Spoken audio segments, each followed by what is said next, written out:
Hello, and welcome to the Thyroid Warrior podcast. I'm Ebony, and I'm here as your wellness facilitator. I'm going to be sharing my experiences in managing Hashimoto's disease. I really hope that it'll help you on your personal journey.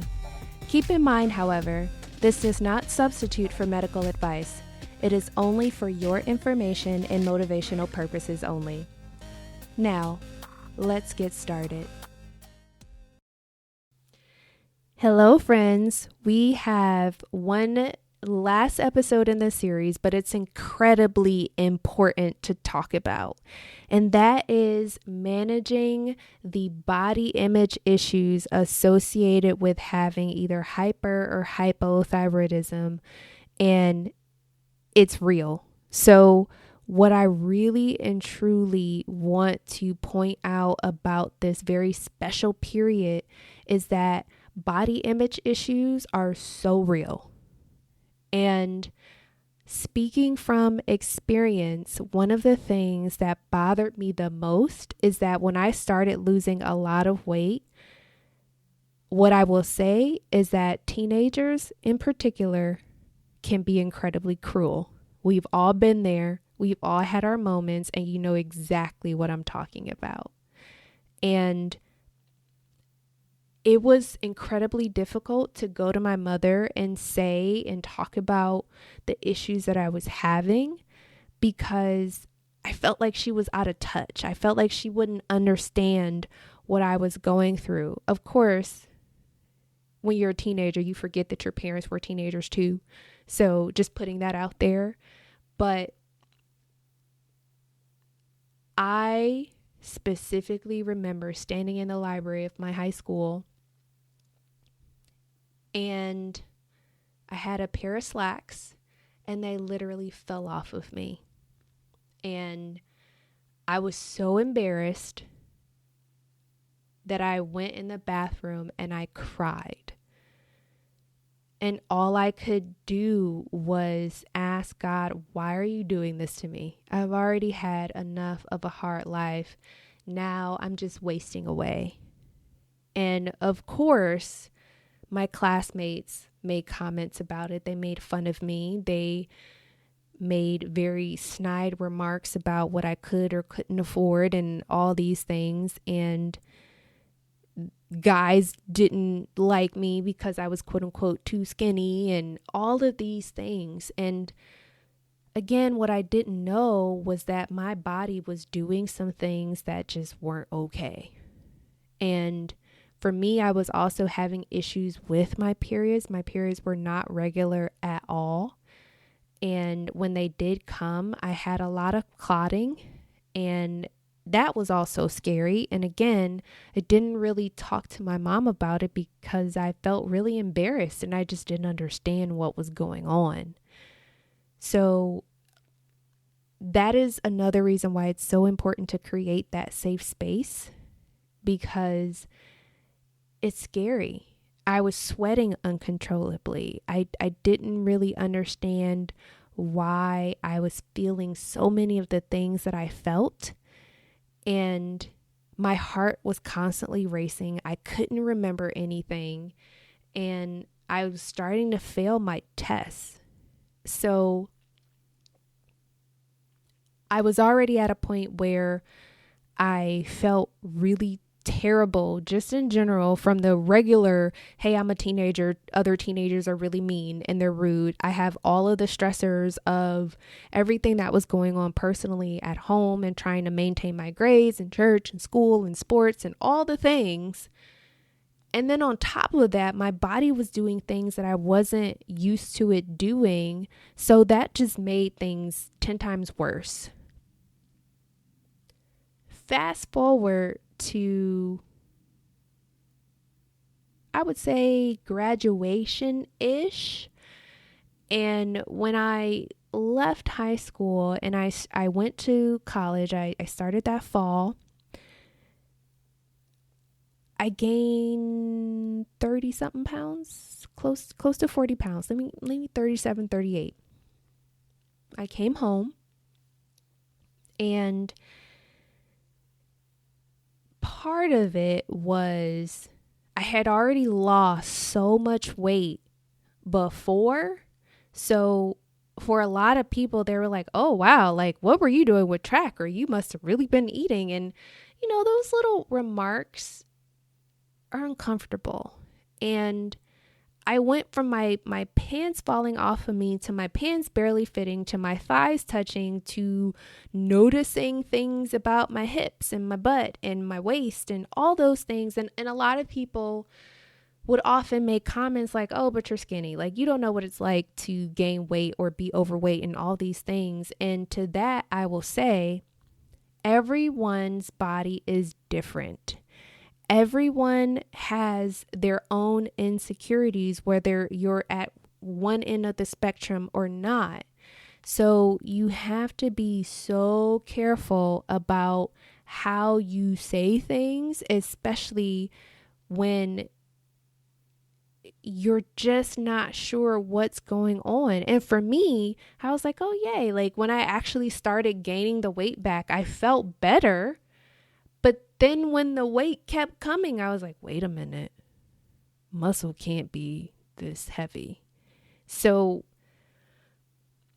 again, there are things that you just have to pay attention to, and you have to help that person learn how to pay attention to those things. Because I would say during that time as well, I was going 6 months at a time without having a period. So that started to startle me a lot. And again, I was not comfortable having those conversations with my mother. And naturally, what my next alternative was when I was at the doctor, and remember, in a lot of states, once your child turns 13 and they start going to the doctor on their own, like, you no longer have that ability to look at their patient portal and all those things. So my doctor had the conversation with me about being on birth control and regulating my period that way. So naturally, that was the next thing that I wanted to do, because in my mind, I'm like, all right, well, I'm supposed to have a period every month. Like, that's what's supposed to happen. But I didn't know about regulating my cycle with food. I didn't know, again, that I had a thyroid disease in the first place, or an autoimmune disease, I should say. I didn't know. I didn't feel comfortable talking to my mother about it. I didn't know what questions to ask my doctor about it. I didn't know. So for me, I'm like, all right, well, okay, let's do it. I definitely got really sick when I started taking the birth control pills at first.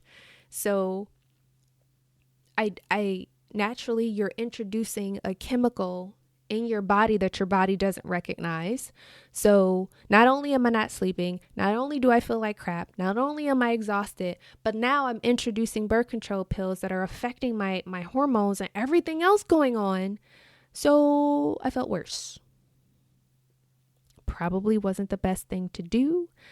But again, that is another reason why it's so important to have those conversations in that relationship, especially with the girls in your life when they're going through these things. And I always encourage everyone, now that I know, to try to address as many of those hormonal imbalances that you may have as best you can with food, and talk to your doctor or your functional medicine doctor about understanding the root cause of what's going on. And that's why, again, it's so important to have those conversations about what stressors are in your life, what's going on, what are you eating, what does your diet look like. And naturally, when your kids go away to college, you can't determine what they eat. They're going to do whatever they want. But if you help them to learn how to establish those healthy habits early on, they will most likely make better eating decisions for themselves. Or in my case, I didn't have a lot of that. I mean, I did, but I didn't. So I moved in with my parents when I was 18. So I started to see the difference in food and all those things. So when I got to college, I also observed the eating habits of my teammates because I ran track. And I thought, okay, well, maybe I should be eating more fruits and vegetables, or maybe I should be eating more protein. I don't don't really like lunch meat, but I can try, I guess. And I was kind of on my own to have to go through and look at a lot of those things. So I encourage you to help your teenager learn how to eat. And don't force it on them. Obviously, they will rebel and they will think that you're trying to control them. So they're already trying to establish themselves and establish their identity. So you definitely want to be careful.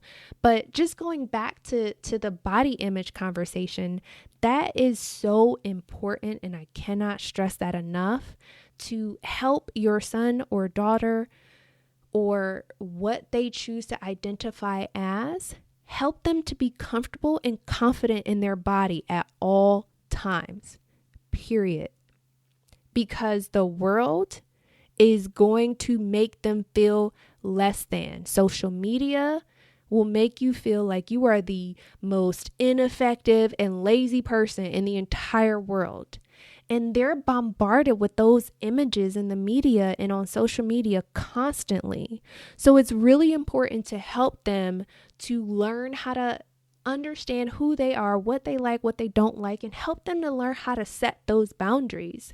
Because once they're not with you, and that peer pressure is real, what people expect of them is real. When they start getting into relationships, that's going to shape how they view themselves. And again, if you're already kind of off balance from a hormone perspective, that's going to make all of that worse, because it's going to introduce a lot of additional stressors that they may not have had to deal with otherwise.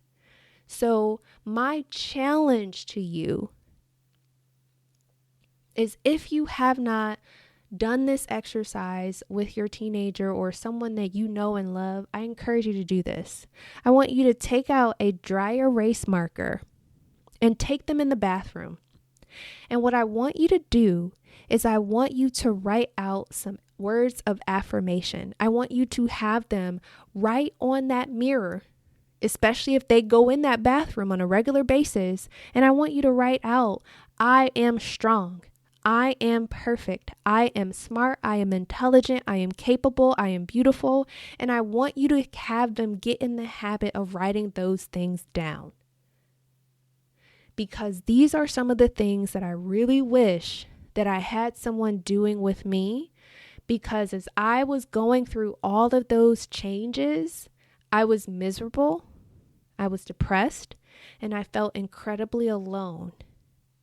And I wish that I would have had someone to tap me on the shoulder and say, you know what, you got this. You're going to be okay. We're going to get through this together, and let me help you. Let me be there for you. Let me support you. So I challenge you to do that with someone in your life today. And if you're a teenager or a young person listening to this, I want you to do that. And understand that as scary as this can be, there is light at the end of the tunnel. But I want you to be able to get through those hurdles a lot faster. And I don't want you to make the same mistakes or have to go through a lot of the things that I went through. So I'm sending you love. I'm sending you encouragement. And with that, be happy, be whole, and be well. Take care. Okay, thyroid warriors. Get out there and take things one step at a time. Remember, be great, reflect on your triumphs, and as always, be well. Take care.